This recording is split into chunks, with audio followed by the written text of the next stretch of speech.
Cool. So we are talking gig optimization, how to maximize impressions, clicks, and conversion.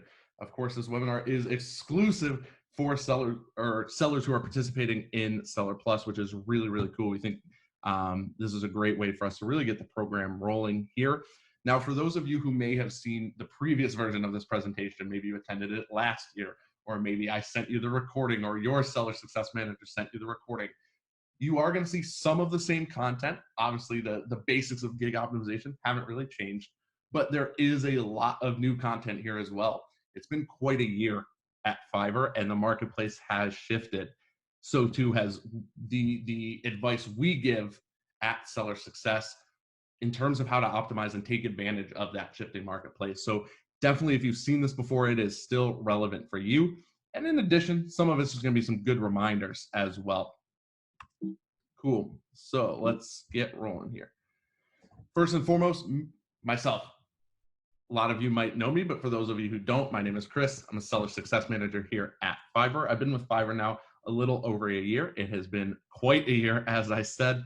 Obviously, when I joined Fiverr in February of 2020, we did not know what was right around the corner, and the world got crazy. And it's been a really exciting time, I think, for us. Obviously, the world has been in rough shape over the last year, but for you as freelancers, it's been a really great opportunity to take advantage of this worldwide global shift to digital business, right? Companies and businesses have realized that they have to adapt to this new world, and it's created quite a boom for a lot of sellers on Fiverr. So it's been a great year. I am here in Orlando, Florida. I'm originally from Syracuse, New York. Big change in temperature for me. It's like 81 here right now. Back at Syracuse, it's probably in the 30s or 40s. So I'm happy to be in the sunshine. Now, when it comes to Seller Plus, the sellers I'm working with tend to be in the writing and translation, music and audio, or business verticals. Those of you who are in graphics and design or programming and tech, video and animation, you probably work again with Brandon, Hila, Ron. All of this information is going to be relevant for you as well. But for me, those are the sellers I'm working with every day. Let's start by talking about why we should optimize our gigs. Why does it even matter that we do any of this? Well, there's a bunch of reasons. The first and foremost is that there are thousands of active sellers on Fiverr at any given time, right? Especially over this last year. Competition is at an all-time high on this platform. We want to make sure we stand out. We've got to do something to separate ourselves from the crowd. To that end, quality and experience matter. It's important that we represent who we are to our buyers and potential buyers. Show them what is our experience, what is our background, really shine a spotlight on that, because that's going to help us stand out. Of course, optimizing your gigs also is going to help you really control your own business. This is your business. It may not be a physical storefront, but you have to treat your presence on Fiverr like any other business. Optimizing your gigs, your profile, it's all about having control over something you own. Take pride in it. Really make the effort to make sure it's as good as it can possibly be.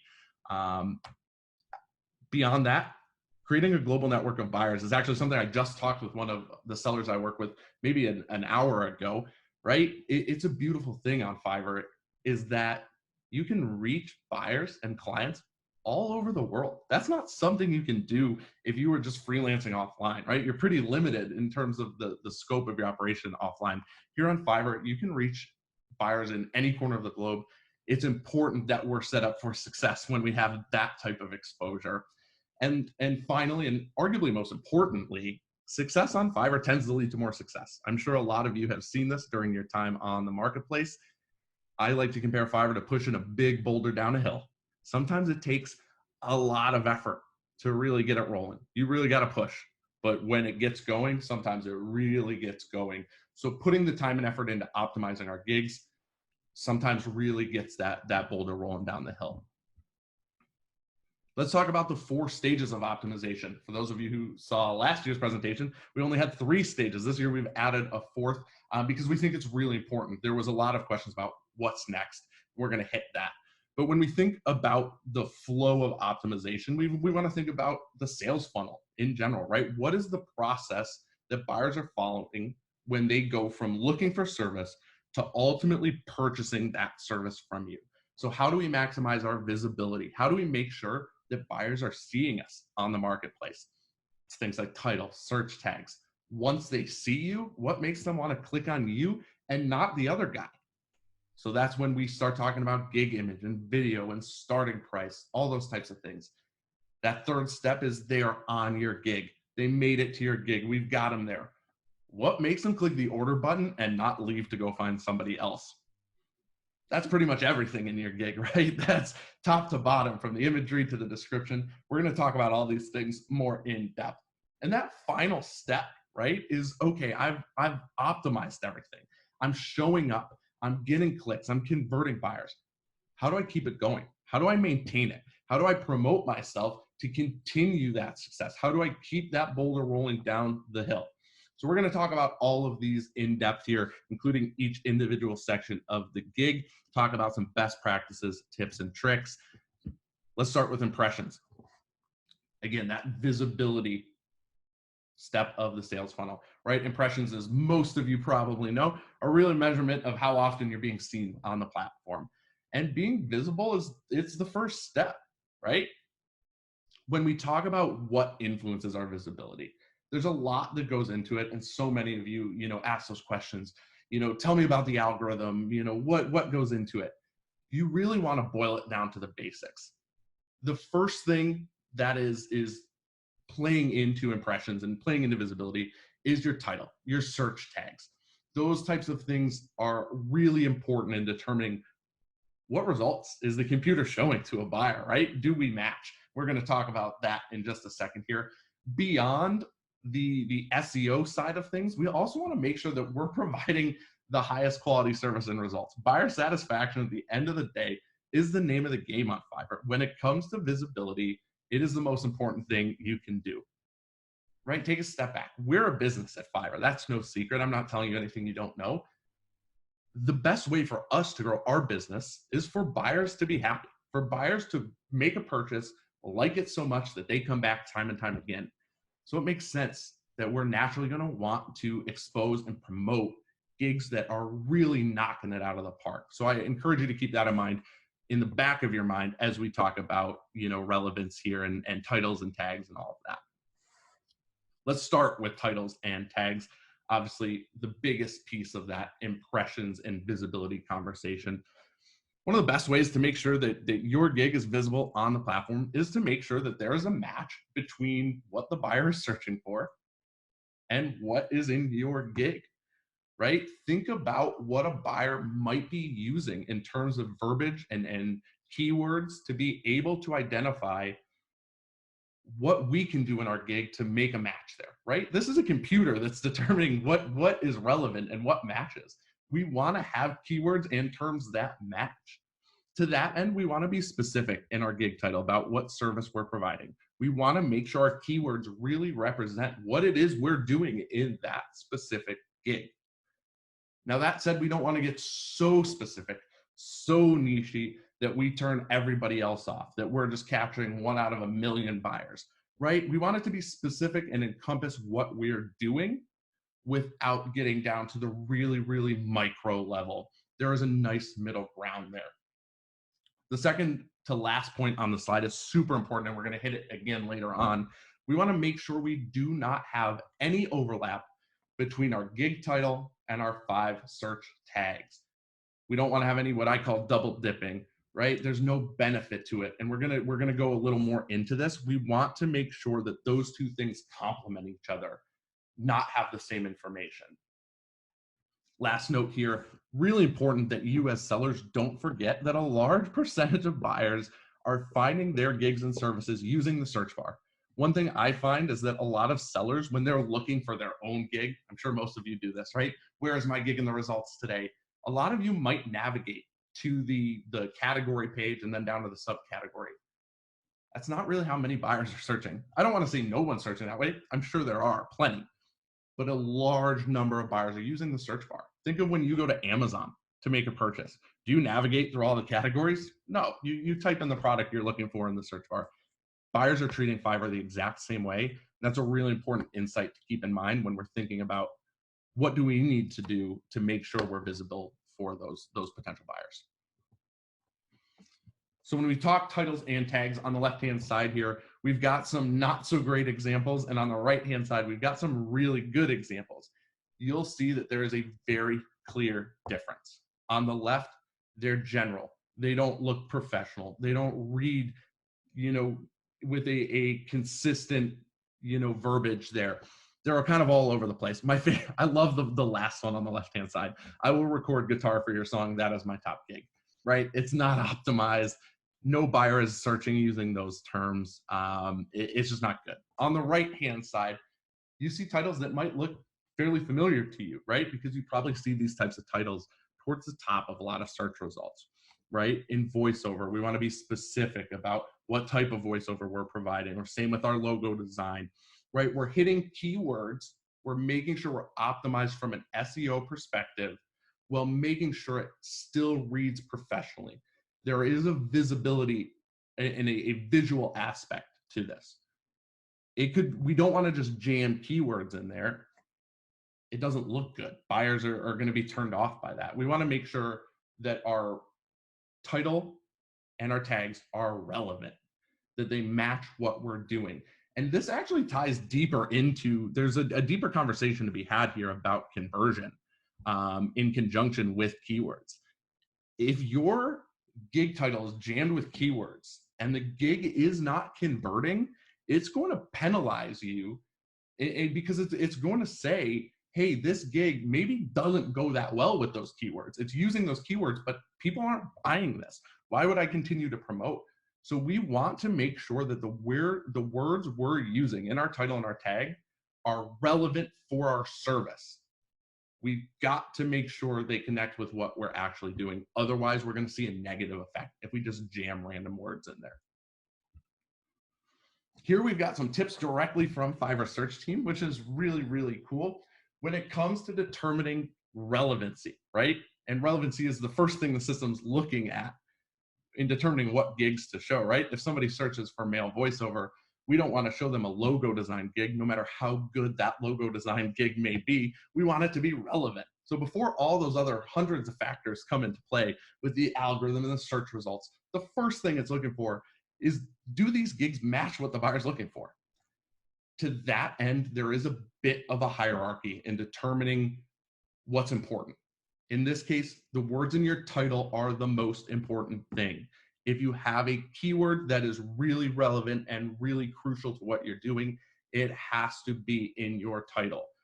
Don't put it, you can put it elsewhere, sure, but we got to make sure we put it in the title first and foremost. After that are the search tags. Those are kind of the second level in the hierarchy. So the system can almost go, hey, this term's not in the title.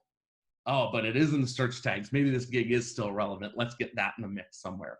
That's where we want to make sure those search tags are complementary to the title, that they don't repeat words in our title, because that's going to allow us to cover the maximum amount of potential searches. It allows us to cover words that buyers may be using that might not be so important that they've got to be in our title, but they're still relevant to the service we're offering. To that end, again, make sure we're not double dipping. Make sure we use all 5 search tags. If you don't use all 5 search tags on every single gig, you are wasting an opportunity to be seen by buyers. Can't stress that enough. Don't waste that opportunity. You're already so limited. The third step here, gig description. To be honest, the words in your gig description have a pretty limited effect on your relevancy. They're a distant third. I'm not going to say they aren't impactful. They are, like, they do factor in. There are some considerations there, but as a general rule, if keywords are important, they've got to be in your titles and your tags. They've got to be in those first 2 steps. If you put them in the gig description, you're probably not going to show particularly well for that given keyword. Really important. All right, so we've talked about visibility here, talked about titles, tags, SEO, all those types of things. Now let's talk about the next step of this, right? Clicks. Your gig comes up. 50 other gigs come up around you. What makes that buyer click on you and not somebody else? To that end, we have to make sure our gig appears visually stimulating and professional. It's got to pop It's got to look good. It's got to be like the shirt I'm wearing, right? It's got to stand out, but it's got to look good, right? That's what your gig image has to be. Otherwise, it gets lost in the crowd. So let's talk about gig image, because gig image is the most important factor in this step, in making sure buyers are clicking on you and not your competitors. There is an ideal size for the gig image. You'll see here it's 1280 by 786 or higher. Make sure we keep that ratio, because it's really important that the image fits the box. It fits the box, right? If it's cut off on the side or it's stretched, it just looks bad. And again, professionalism matters. It matters in every step of what we're doing here. So we've got to make sure that gig image looks good. Make sure we're hitting that ratio, or keeping that ratio, and increasing the size there. That second note I already stressed here. It's got to look professional, got to look premium. It should look like a professional designer made your gig image. If you're not a professional designer, that's okay. Find one. There's plenty on Fiverr, right? Use them. It's just like I tell the sellers I work with all the time, right? If you're a copywriter, most people could write, but there's a big difference to have a professional do the writing. It's the same with your imagery. Most of you can probably throw something together. Can you do it as good as a professional designer can? Probably not. It's worth the investment. Let's talk about kind of the perfect recipe for a gig image in both our visual and our non-visual categories, because there is a difference. Not every category has the same best practices. In our visual categories, a single eye-catching work sample tends to work well. The image obviously should work in conjunction with the title. If we say we're going to work with a minimalist hand-drawn logo, we got to have a minimalist hand-drawn logo in our gig title, right? It's got to work. It's got to reinforce what the title is already saying. Typically in those visual categories, we don't need a ton of text.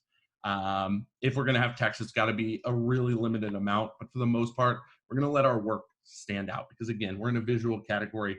That's kind of the expectation from the buyer. Now in our non-visual categories, it's a little bit different. Buyers in those categories tend to be looking to connect with the seller themselves.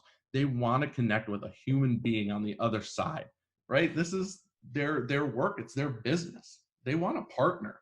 So anytime we can get a little bit of face time there and let them see, hey, I'm a real person, I'm a real human, is good. So using a photo of yourself, definitely encouraged.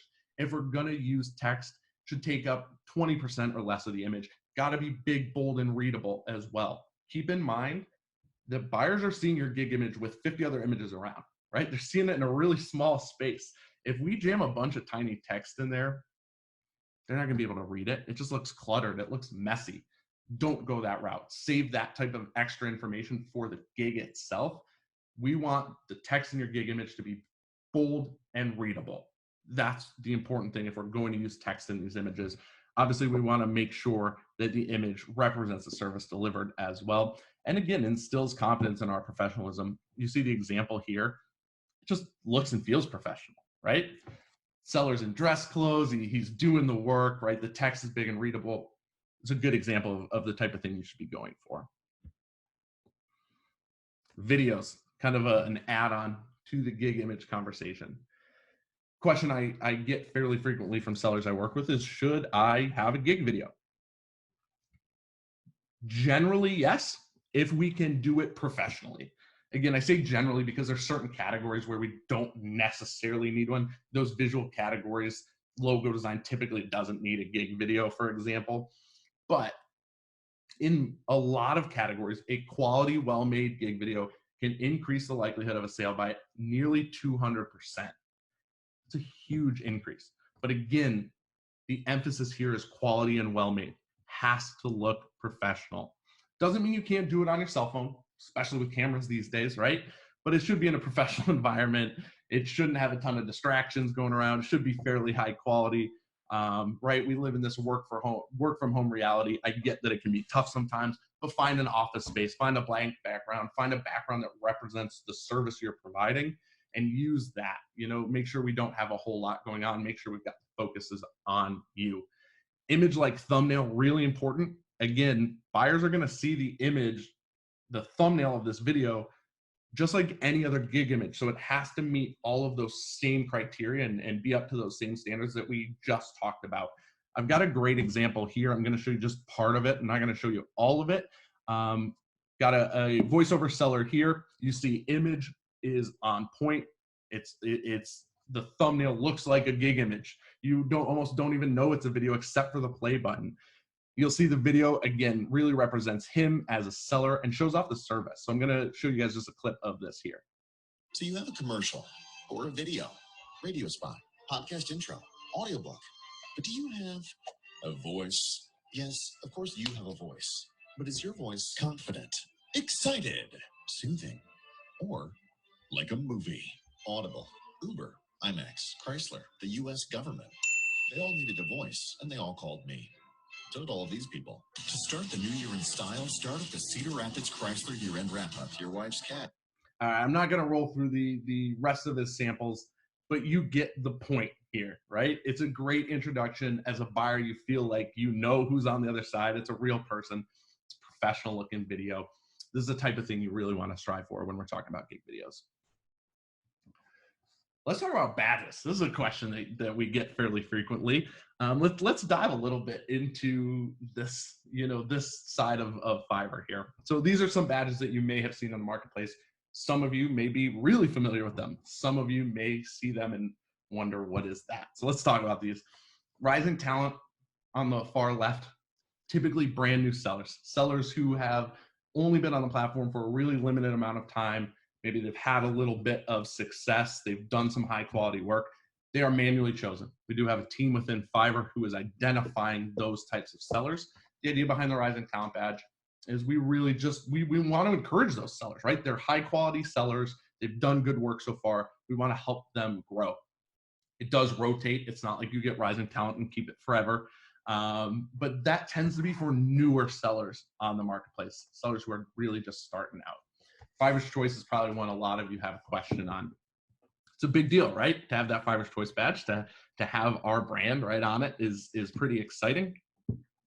Fiverr's Choice is, I kind of describe it almost as a hybrid, right? There is a manual aspect to it, but a large part of the process is automated. So when we talk about Fiverr's Choice, the first step in getting Fiverr's Choice is high quality work.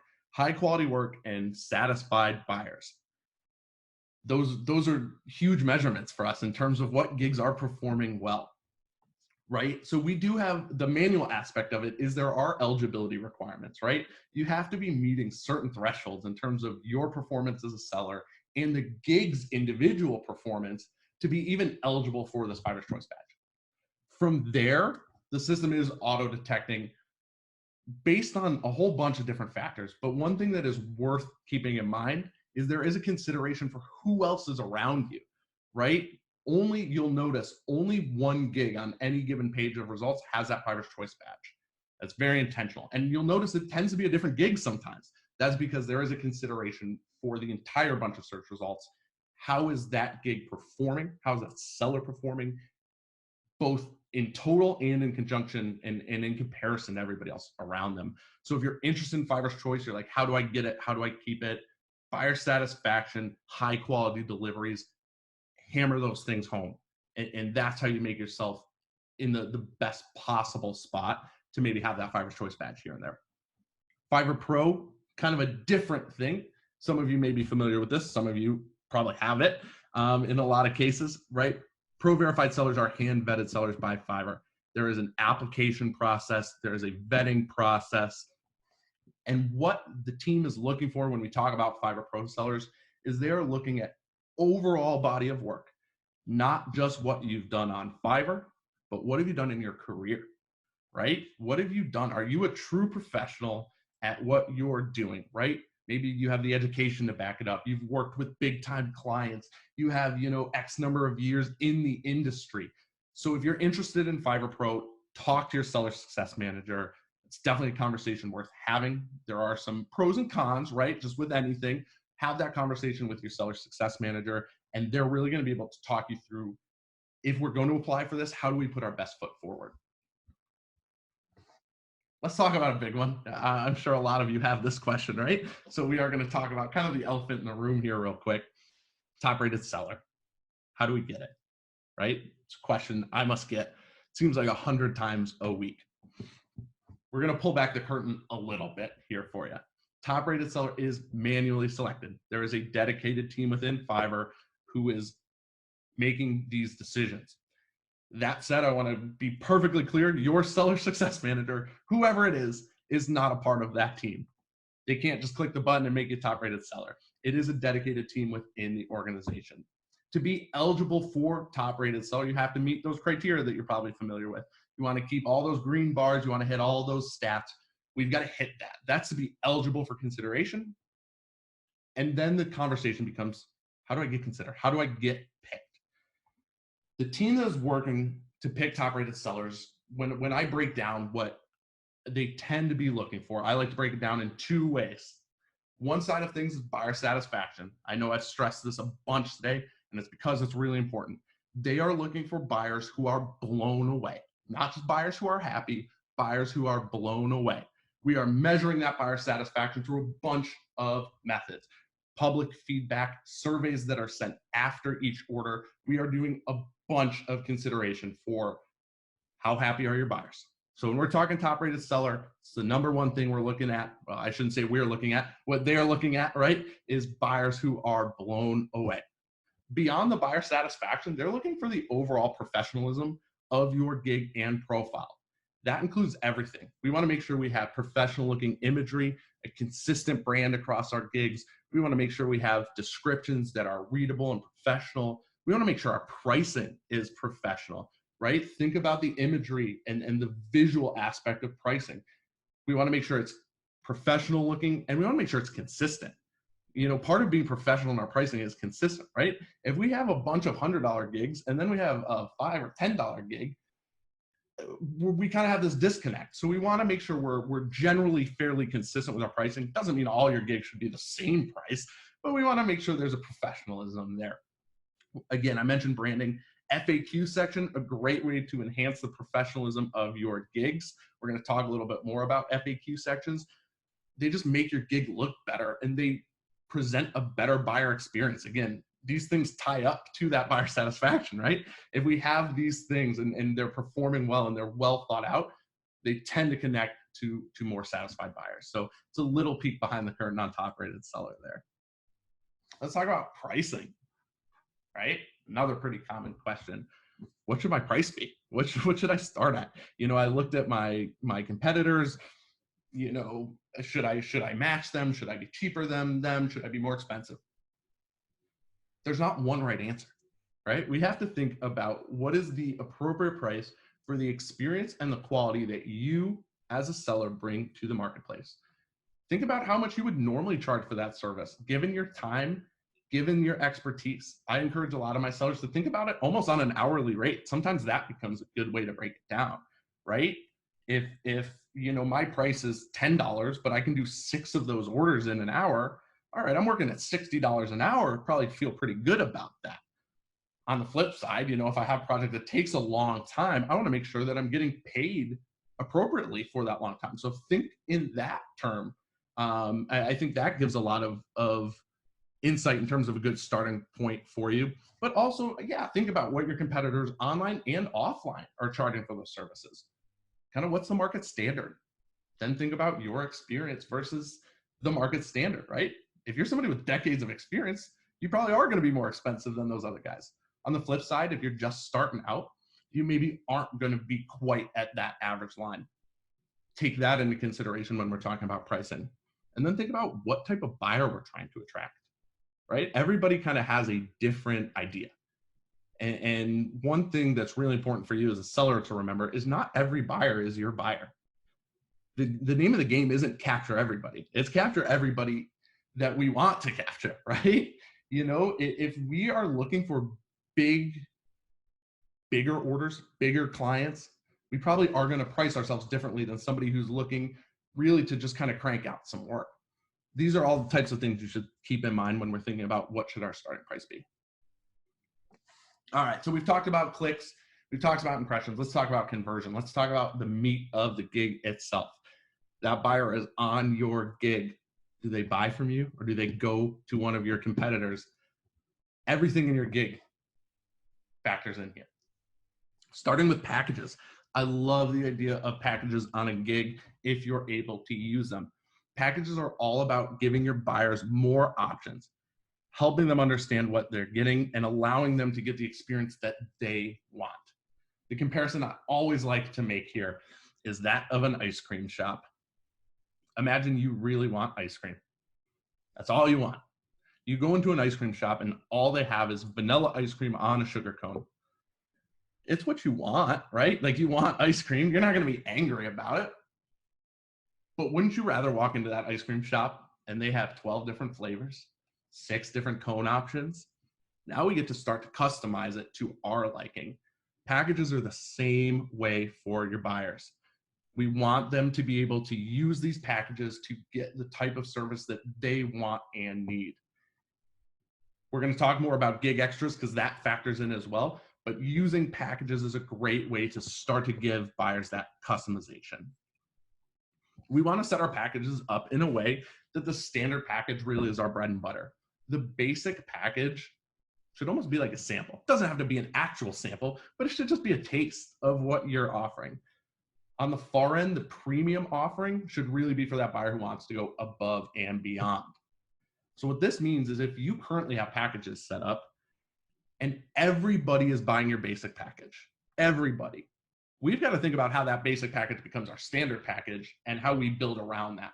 On the flip side, if the only package your buyers are buying are your premium offering, let's find a way to get that premium offering as the standard package and then build up from there. We've got to make sure that we add value to every package we have. With a higher price point should come a greater return. And we've got to make sure we show that return. We've got to make sure the buyer understands, why should I pay a little bit extra for this next step up? To that end, use appropriate and descriptive names and have professional descriptions for your packages. I have had sellers just use nonsensical words to describe their packages. If we go back here, you'll see starter, step up, all in. Right from reading the titles, you understand at least generally what's happening. I mentioned gig extras. Gig extras, right? They're the topping at the ice cream shop, right? They're the extras that we can sprinkle on right at closing to be able to get a little more revenue out of each and every order, right? They're the impulse buys at the grocery store when you're checking out and you're like, the candy bar, I'll take that. Same type of thing with gig extras. And to that end, you'll see that they are here right on the buyer's way to checkout. Offer gig extras. They're a great way to upsell. They're a great way to make a little more money on every order. Question that's pretty common is, what should I offer as a gig extra? Well, there's some easy ones, right? Faster delivery, additional revisions, etc. But what I encourage you as a seller to do is to think about, what are your buyers asking for? Right? What is a common thing that buyers are like, hey, do you do this? Hey, can you do this too? Well, if you're getting that question multiple times, we should think about adding it as an extra. You'll never know what other buyers may not be asking for it, but might be interested in it and might be willing to give you a little bit more money for it. So if you're not using gig extras already, use them. Have multiple gig extra options for every single gig. It becomes a great way to upsell. All right, gig description, right? This is the bulk of what's in your gig, right? One of the most important aspects here.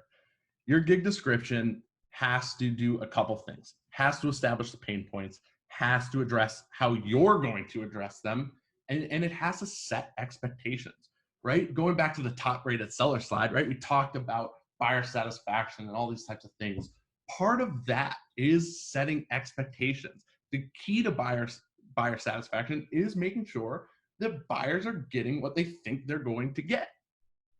I like dessert analogies. Plenty of you have heard me make this one before. If someone wants ice cream and you give them cake, it does not matter how good the cake is. They're still going to be a little angry they didn't get ice cream. Same thing with your gigs. Same thing with your service here. We have to make sure our gig description is setting the right expectations for our buyers so that when the order completes, they're not surprised. They know what the process is. They know what the end result is. It's really, really key. In terms of gig description, just like gig image, professionalism matters. It's got to look good, got to read well. We've got to take care of our spelling and our grammar and all those types of things. If you're having trouble on that front, I have sellers sometimes who are like, I'm just not a good writer. It's just not what I do. That's okay. Take your best crack at it. Go find a proofreader, go find an editor, go find somebody on Fiverr to look over what you've written already and make sure it's cleaned up and make sure it's got a good flow. So professionalism definitely matters here.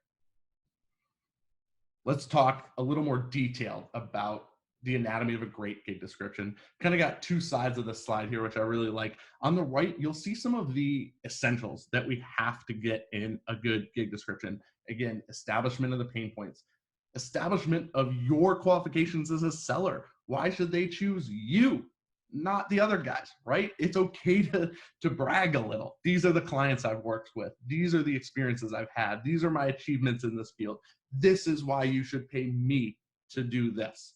Again, we want to then set expectations in terms of the flow, in the work process, what you need to be successful. Again, we want to be open and transparent about these types of things. It results in happier buyers. And of course, we want to let them know what's the end product. What do they get at the end? On the left-hand side, you'll see we like to use the ADA model when we're talking about gig description. Those of you who have experience in marketing might be familiar with this, right? The idea is that we want to capture their attention, develop their interest, make sure they have the desire to continue to make this purchase, and then hit them with a call for action, right? There's got to be something at the end that says, hey, does this all sound good to you? This is what you do next. Again, this is a good example of what a good gig description looks like. If your gig description is just a tiny little paragraph, it's time to give it some TLC. These things play a major factor in not just conversion, but again, creating overall buyer satisfaction. Let's talk about your gig galleries, your live portfolio, and your work samples right up front next to your gig image. Gig gallery, really easy. You can add up to 3 photos, should be relevant to showing off the service or the seller. In this case, I've got a seller, she's a spokeswoman gig. We want her in front of a camera. Like, that's what she's selling. Perfect. It really captures who she is. It's a great use of this. We've got to make sure that the photos we're adding are relevant for you as a seller or relevant for the service. Live portfolio feature some of you may be familiar with, basically allows buyers to see and potential buyers to see other work that you've done on Fiverr. When an order completes, it goes in your live portfolio. Buyers are able to see really the quality of work that you're delivering through Fiverr. It really gives them peace of mind in terms of, okay, anybody can put up the work they've done, 10 years ago and they had a million years to work on it. It might not be consistent with what they're producing on Fiverr. Live portfolio is a great way to make sure buyers see the type of work and the quality of work that you're doing on the platform. Again, it establishes legitimacy in the eyes of our buyers. That is so important. The more buyers feel like you're the real deal, you're legit, the more they're going to want to order from you, the more they're going to be willing to pay for you. Establishing legitimacy is so, so important. Work samples honestly tends to be really underutilized. Basically, it's a space where you can show off some previous work. Again, it should be representative of the type of work that you're producing on Fiverr. You've got a couple different options. If you're a music and audio seller, okay, we can put up some music samples. We can show off the type of work we're doing. But for a writer even, you can add up to 2 PDFs for this feature. So we can show off actual examples of the type of work we're doing. Definitely want to use these gig gallery, live portfolio, and work sample spaces. Again, anything we can do to show buyers that we're the real deal is going to be beneficial in the long run. Biography. Technically not part of the gig, right? When you set up a new gig, you don't have to refill out your biography. It just pulls from your profile. But it's important to remember that it does show up on the gig, right? Buyers scroll down, they see your description, and not too far under your description, they see your biography. So even though it's not technically a part of the gig, we have to treat it like it is. It's got to be professional. It has to establish our credentials. Who am I? Why should you buy from me? What do I bring to the table? To that end, your entire profile should be treated like part of your gig. We want to make sure everything there is clean, professional, has the right amount of upkeep, because buyers will click on it, right? Buyers will be like, oh, who is this guy, right? I want to learn a little more. They're going to click on your profile and they're going to see all of your gigs. They're going to see your profile. They're going to see your profile picture. All of those things have to be up to the same standard. I know some of it seems nitpicky, right? I know some of it seems really minute, like little small details. They matter. These things add up. If you look at some of the top sellers on our platform, they are doing these small things. They make a difference. I mentioned FAQ sections a little bit earlier. Can't stress them enough. I think they're, again, one of those features that are just horribly underutilized on our platform. Make sure every gig has an FAQ section. Not only does it make the gig look and feel more premium and look and feel more professional, but also reduces those in-order issues, right? Right? If you have things that buyers are constantly having a headache with, or they're constantly causing an issue for you, let's see if we can address that before the order gets going, before they get too far into it. Let's use our FAQ section to hit those nails right on the head. I know what some of you are saying, buyers don't read. That's true in some cases, right? You're never going to get everyone to read everything. It's okay.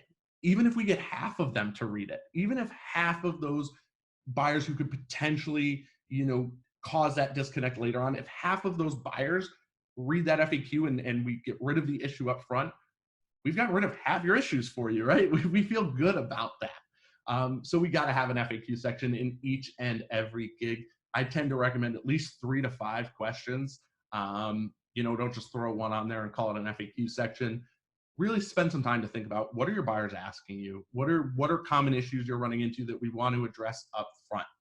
It's okay to repeat some critical information from your gig description or your biography in your FAQ. Again, not everybody reads everything. So if there's really important information we want to hammer home, we can do it in multiple spots. That's totally okay. All right. So we have talked about impressions, clicks, conversion. Now what? Right? We have this gig that's a fine-tuned machine. We're firing on all cylinders. What do? How do we create those return clients? How do we continue to increase our exposure to new clients? When we talk about maintaining that momentum and making the most of an optimized gig, it goes back to what I was talking about at the start of this presentation. Buyer satisfaction is the name of the game.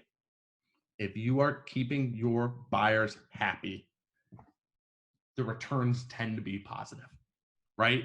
We really want to stay focused on that. We don't ever want to get lax on that. When we're talking about buyer satisfaction, I've mentioned throughout this presentation different techniques, different tools that we can use to increase that overall buyer satisfaction. I just want to hit some of them again, right? Service-oriented communication, making sure our buyers are involved in the process start to finish. Don't just take their order, say thanks for the order, and then show up 5 days later with a finished product. Engage them throughout the process. Make sure they have the right expectations. Make sure they're involved. Check in with them. Hey, I worked on X, Y, and Z. What do you think? Maybe they're going to go, love it, keep going. Or maybe they're going to go, not quite what I had in mind. Great, now we've caught that issue up front. We don't wait till the end where they're blindsided by it. We can address it throughout the process. We obviously want to make sure we're on time for every order. We want to make sure every order is high quality. Again, we don't want to get on that treadmill of we can't keep up, we're going late. It's the quickest way to sink your ship on Fiverr. It really is. Once we are no longer able to keep up with the workload and our service starts to go down and the quality of our product starts to go down, it can be tough. So we want to stay ahead of those types of things. Again, a commitment to buyer retention is the most effective long-term strategy for driving growth on Fiverr. I know it sounds easy, and it's definitely easier said than done. I get it. But it is really where your focus as a seller has to be. I cannot stress that enough. In terms of gig promotion, got a couple different options here, right? We've got some free options, which is nice. Free is always good. Make sure you're using these, where they're applicable, whether it's sharing, your gigs on social media. Everybody has a slightly different social media following. Some of you maybe have a professional network on social media. utilize it, right? Share it. There's no harm in it. Buyer request section, really good, especially when things slow down. I know a lot of the feedback on buyer requests, for more established sellers, hey, they don't pay as much. The buyers can be a little bit tougher, and I get that. But it's still an opportunity to pick some low-hanging fruit sometimes, right? Sometimes we have buyers that say, I have this work, somebody do it for me. And if, again, going back to that analogy of pushing the boulder down the hill, if we need a spark, if we need that boulder to get rolling, sometimes buyer requests become a great place to be able to do that. Embedded seller badge allows you to put a badge on your own website that links directly to your Fiverr profile and gigs. If you've got your own website, especially if it gets a lot of traffic, definitely use that. Allows you to kind of consolidate everything. BYOB program, bring your own buyer. A lot of you may be familiar with this. It's a program that allows you to bring off-platform buyers onto the platform commission-free. So it allows you to consolidate your work and not have to worry about, well, I've got clients on Fiverr, I've got X, Y, and Z off of Fiverr. It's a consolidation tool and allows you, again, to get the boulder rolling down the hill. Let's talk about promoted gigs. This is a new one in the last year. If you're not using promoted gigs and you're eligible for it, you should be. So promoted gigs is pay-per-click advertising on Fiverr. As I mentioned, you have to meet certain eligibility requirements. There are eligibility requirements at both the seller and the gig level, right? So if your gigs aren't necessarily eligible, there's a good chance that there's a hiccup somewhere, either at the seller level or the gig level, right? Once you're eligible, though, again, the advertising is pay per click. That means you're not paying just for the exposure, right? You're not paying for somebody to see you and scroll by you. You're only paying if they click on your gig. So if your gig is well set up, like we talked about, to be able to convert, if the substance of our gig is going to get people to go, yep, I want to buy from him, this is an easy one, right? We want to just get in front of eyes. We'll pay the couple cents for a click, and then we're going to convert on a larger order. Promoted gigs will give you a recommended bid when you start to set it up. That is the average bid for that category. You can play up or down from there, but just keep in mind that average bid isn't, hey, this is what's going to help you win everything. That's the average bid for the category. Take that for what it's worth, right? Experiment, play higher, play lower, see what happens, right? Don't just try something, go, didn't work. It's been a week. I didn't get any business. I'm just going to shut it off. Experiment, play around with our daily spend and our max bid. Experiment. Don't be scared to try those types of things. Focus on our overall return on investment. Focus on our ROI. If you spend $100, okay, but if you spend $100 and you got $1,000 back, we want to spend more money, right? We want to pour gasoline on the fire. Focus on that overall return on investment. A lot of you may have a higher average selling price on your gigs, right? So if our average selling price is $100 and we spent $40 and got an order, just one order, like we're net positive. We're net positive. Focus on that return. Promoted gigs, again, if you're not using it, you absolutely should be. We've seen a ton of success. This is really a tool for quality sellers to get more exposure. It's not about getting to the front of the line or letting a new seller cut everybody. This is about, again, taking quality sellers and allowing them to get additional exposure on the marketplace. We've seen some massive returns. I really, really encourage you to try it if you're not already. Last but not least, and I really appreciate you guys all sticking with me throughout this presentation. I know it's been a long one. Some current high demand categories that might be worth thinking about, might be worth playing in. You'll see common theme here tends to be more business oriented, right? It's no secret that Fiverr as a marketplace has seen a notable shift kind of towards those more business oriented clients. We launched Fiverr Business, 6 months ago or so, probably more than that at this point. We want to play towards those types of buyers, right? These are some really popular categories right now where there is a lot of demand. Again, you'll see they cover a wide spectrum of verticals. So if you're a graphic designer, there's stuff for you. If you're a writer, there's stuff for you, right? There are areas for everybody that are in demand right now. With that said, like I said, thank you. Thank you for sticking with me. I know it was a long presentation for those of you who attend our webinars, a little bit longer than normal, but I really appreciate it. I hope you have found a lot of value in this.